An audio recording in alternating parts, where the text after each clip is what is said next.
Welcome guys to my YouTube channel. So this is episode 5 of the growing a YouTube audience series. And if you are new to this channel or you haven't watched the previous episodes, so I'm doing a 100-day challenge on educating about the various things for content creators and sharing my journey in 100-day episodes. So in episode 4, we looked at how to stay relevant on YouTube, and we focused on the four main things you need to consider. Whereby one of the things is you need to ensure that the content that you are pushing is for that niche. You also need to ensure that your titles and descriptions are relevant, or they are the current engaging in the as of that time. You also need to follow to review other channels that is big channels that are doing the content in your niche.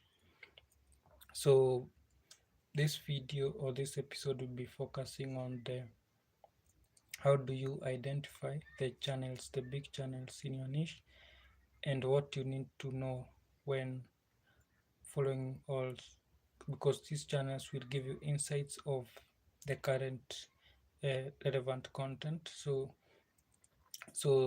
what we shall get started, and to just uh, uh, to just get you into this live. So we want to go to how do you identify these channels. So there are two ways.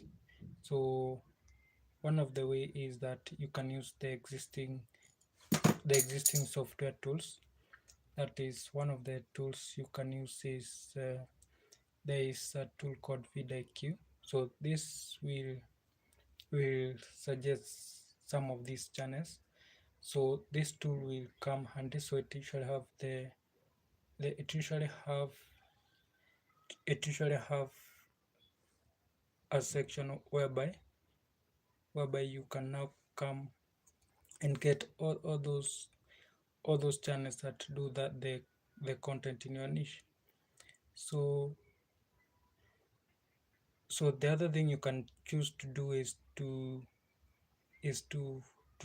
search the channels manually. And how you do this is to use the search now. So when you're looking for these channels, if you choose to go the manual way, what you need to do is to ensure that you have a criteria, and in your criteria you need to choose between two two types of channels. That is the big channels which have been in the market, as well as the existing, as well as the new channels. So if you're looking at new channels, we're looking at channels that have started doing that niche, and they have started pulling a huge traction. So you find out there are channels that in the niche you have chosen that that have a very high engagement and not necessarily having the amount of subscribers. So this is the channels that I'm talking about. So you need to like choose a certain number. So you can have a target of the amount of channels. So if you choose like 10 channels, if you choose like 10 channels, you need not to come up with that list. So these channels will form a basis for for the content that they'll be pushing, and you'll be reviewing that content, and by reviewing that content you'll always stay relevant. So the other way is to look at the long existing channels. So these are old channels, And now you need to also check what is the engagement and how do they perform. Now for this you need not to always review, maybe on a daily or weekly, then the topics that are most engaged, you need to do those topics. So those are the two main ways. So when you're choosing the relevant channels. So that was it. That was a short session. It was episode 5. So let's meet for episode 6. Thank you for joining.